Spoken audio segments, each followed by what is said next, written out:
Hoy es viernes 8 de agosto del 2025. Con esta frase, después de casi 20 años de estar preso sin sentencia, Israel Vallarta reapareció a la salida del altiplano frente a cámaras y pues ahí un tumulto, algunos lo abrazaban incluso. Su liberación no cayó del cielo. Llegó con una sentencia absolutoria firmada por una jueza federal que desmontó pieza por pieza el caso construido desde el 2005. Para entender por qué este caso importa, hay que irnos al 2005, al 8 y 9 de diciembre del 2005, cuando la entonces AFI, la Agencia Federal de Investigaciones, detuvo a Israel Vallarta y a su pareja de entonces, la francesa Florence Cassé, en el rancho Las Chinitas, ubicado en la carretera Federal México-Cuernavaca. Hoy se encuentra aquí en la cabina de Brújula con nosotros José Luis Nazar, abogado penalista, director de Nazar y Asociados. Y te agradezco que estés aquí, José Luis. Te preguntaría si nos puedes recordar, no todo el mundo lo tiene tan fresco, ¿qué pasó ese 8 y 9 de diciembre? Claro que sí, Ana. Primero que nada, muchas gracias a ti por la invitación. Un saludo a tu audiencia. Hay que remontarnos al 8 y 9 de diciembre de 2005. Fue un hecho inédito en la historia de México, hoy lo podemos corroborar. Es el momento en el que por primera vez se puede presenciar una detención del cuerpo policial, que era, como bien lo mencionas, la famosa AFI, la Agencia Federal de Investigación. En una detención, jurídicamente se llama en flagrancia, es decir, al momento de estar cometiendo el hecho delictivo, a través de la entrada en un rancho en donde supuestamente detienen tanto a Israel Vallarta como a Florence Cassé. En el momento... Ahí la clave es esa palabra que acabas de decir, supuestamente. Correcto, ¿no? Okay. Debemos recordar, pues antes que nada, que en México existe el principio de presunción de inocencia, ¿no? A lo largo de la historia esto ha existido a nivel papel, ¿no? Hoy vemos las consecuencias de qué puede pasar si vicias la presunción de inocencia. Y ese día la Agencia Federal de Investigación detiene en un operativo aparatoso a estos supuestos secuestradores. Claramente hoy, y bajo el escrutinio público y la lupa, se puede ver cómo se interroga tanto a Israel Vallarta como a Florence Cassé en relación al secuestro supuestamente cometido. Y dentro de este interrogatorio se ve claramente cómo hay actos o signos, como lo dicta el protocolo de Estambul, de tortura para hacer que estas personas hablaran. Esto no es menor porque por primera vez, como te lo comento, se pudo ver en televisión una detención en flagrancia y un supuesto rescate que hoy sabemos estaba completa y absolutamente montado, ¿no? Sí, pues el país pudo ver en televisión una captura en vivo, como dices, con víctimas rescatadas, porque ahí estaban las personas que estaban secuestradas, presuntos culpables exhibidos, y lo que tribunales terminaron reconociendo algunos años después fue que fue un montaje, una recreación para las cámaras que contaminó el expediente de raíz. Así es. Y precisamente por eso me voy a brincar ahora hasta el 2013. Florence Cassé, la Suprema Corte la libera. Platícanos de eso, José Luis. Sí, por supuesto. Mira, algunas personas podrán decir, bueno, fue un montaje de la detención. Hay diversas teorías, ¿no? Una de ellas es, se identificó a los presuntos secuestradores, se les ubicó, se les detuvo y después echaron todo para atrás para que todo esto se pudiera volver a hacer, pero a nivel televisión. Es importante entender, Ana, hoy lo entendemos, que esto tiene muchos mayores efectos que dar un show televisivo. Esto puede tener los efectos de liberar a una persona o viciar todo el proceso, como fue el caso. Vámonos a 2013. ¿Qué se necesita para que la Suprema Corte de Justicia de la Nación, hasta antes de la reforma electoral, resolviera un caso en materia penal? Es la última de las últimas de las instancias. Uh-huh. Es sumamente difícil que un expediente penal llegue a la Suprema Corte de Justicia de la Nación, y esto hay que decirlo porque parecería el curso natural, pero no lo es. Florence Cassé es liberada no por elementos probatorios a su favor. O sea, no porque se consideraba que era inocente. Correcto. Sino por lo que el entonces ministro Arturo Saldívar Lelo de la Rea denominó y creó la teoría como el efecto corruptor. ¿Y qué quiere decir el efecto corruptor para efecto de que lo puedan entender todos, toda tu audiencia? No es más que el efecto dominó. Lo que dice el entonces ministro es imposible que Florence Cassés haya podido tener un juicio justo, porque tener un proceso justo es un derecho humano consagrado. El debido proceso famoso. El debido proceso no solo es un proceso, es un derecho humano que tenemos todos consagrado en la Constitución.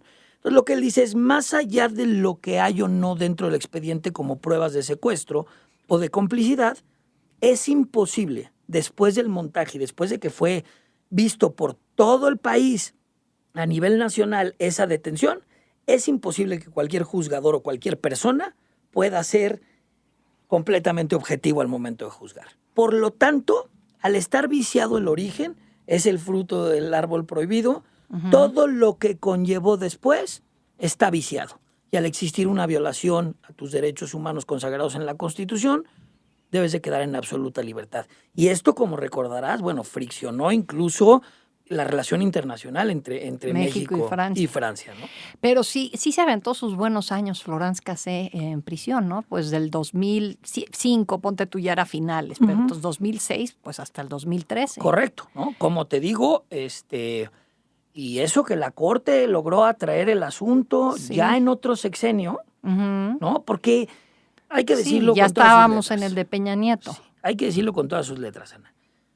Estos asuntos no solo son tintes jurídicos, sino conllevan tintes políticos. 100%. ¿No? Entonces, a veces incluso como abogado toca esperar el cambio de sexenio, ¿no? Que fue lo que pasó, claro, se aventó sus buenos años en la cárcel y al final, pues importante, ¿no? Reconocer que salió por una falla brutal y fundamental al debido proceso.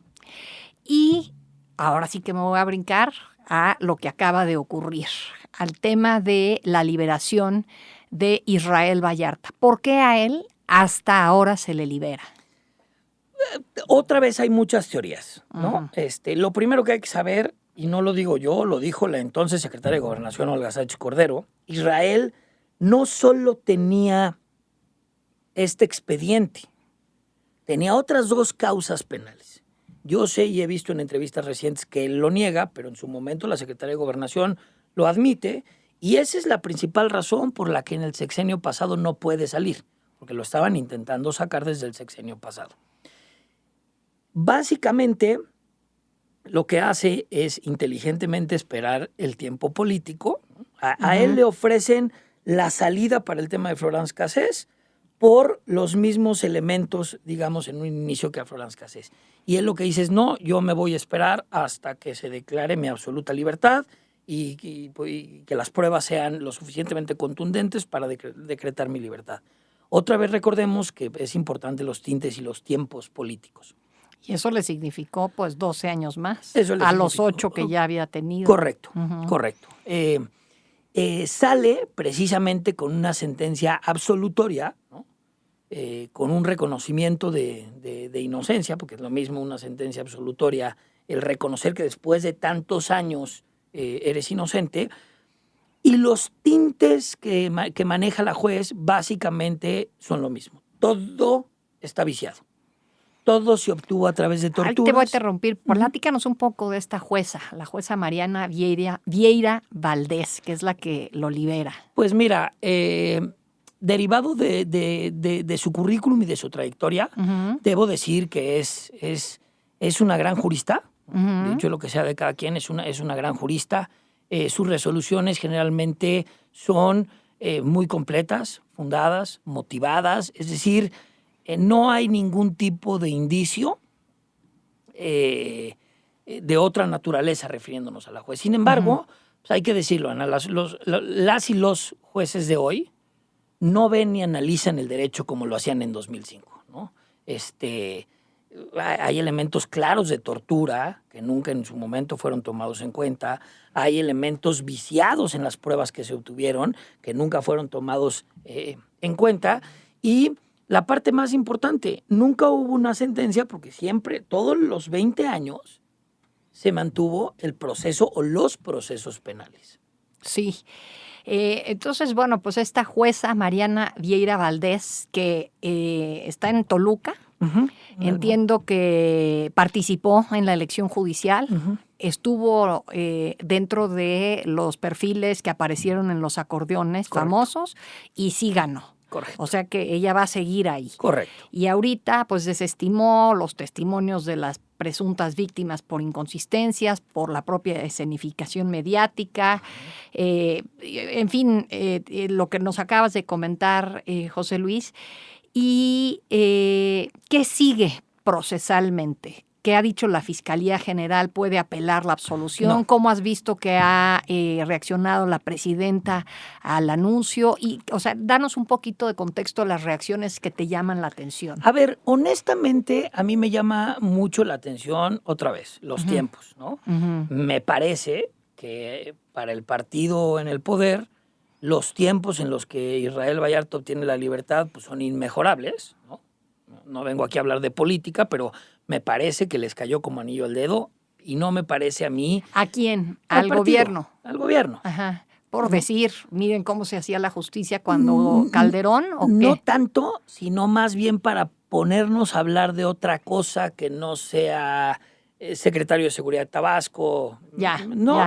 O distractor. sea, he aprendido a lo largo de los años, Ana, que en esta materia y más en los temas político-penales no hay casualidades, hay causalidades. Coincido contigo. Entonces, pues no es una casualidad el tiempo en el que obtuvo la libertad. Recordemos que desde el sexenio pasado le querían dar la libertad, sin embargo, pues él quiso seguir manteniendo el proceso penal abierto, hasta en tanto no esperar, pues me imagino que lo que hoy está pasando.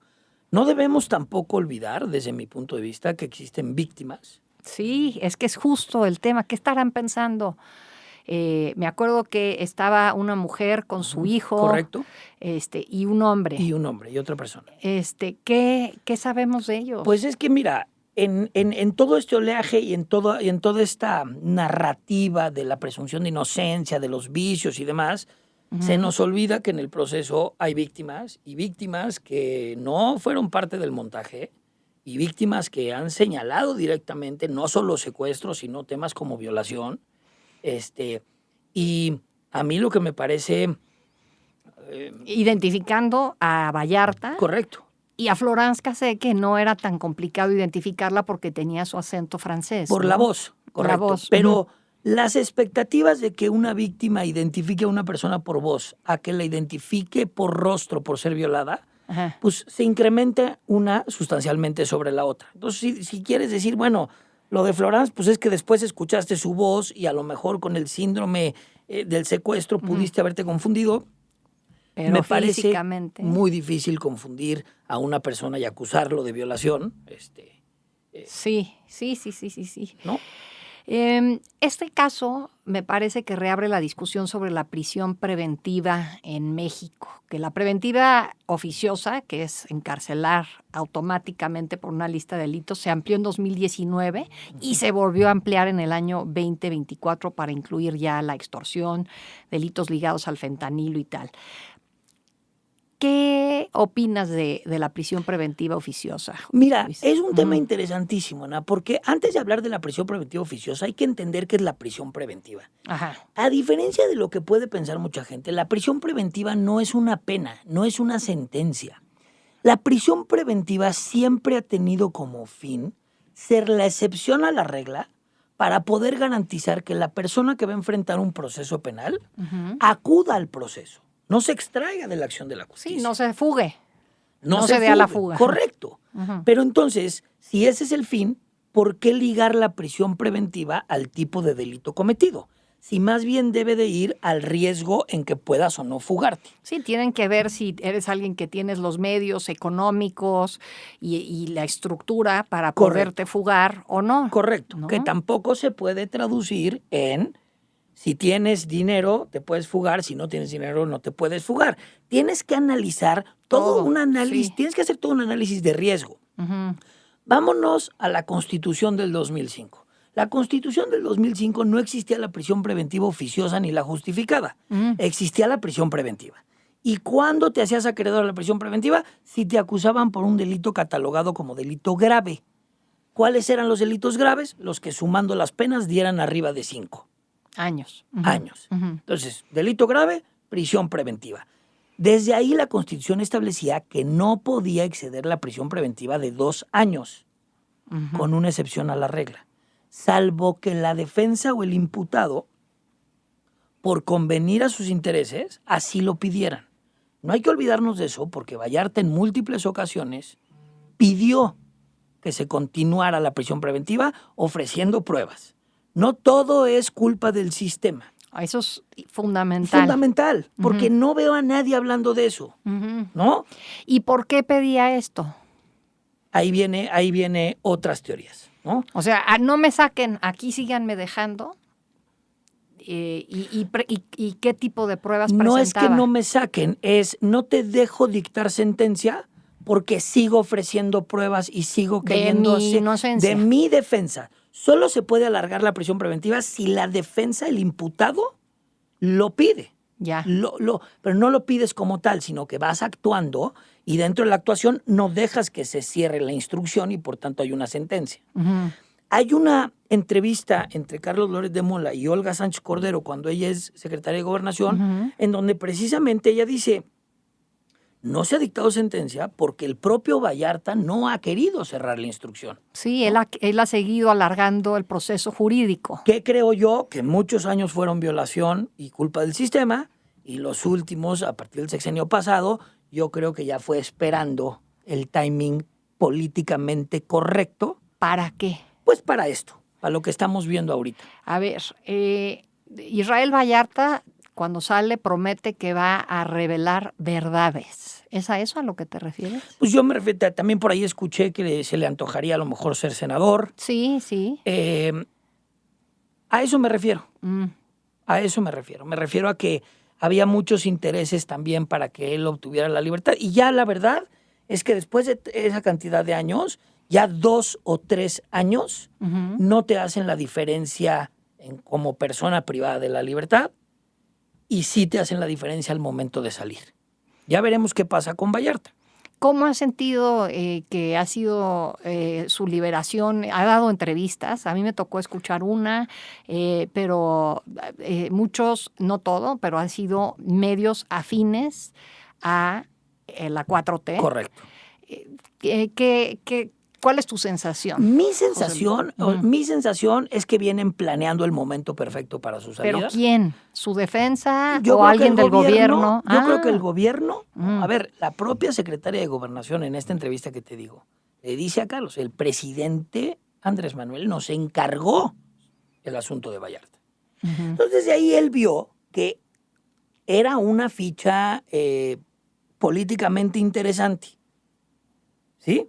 Entonces, desde ahí, yo creo que fueron cazando el momento perfecto para sacarlo.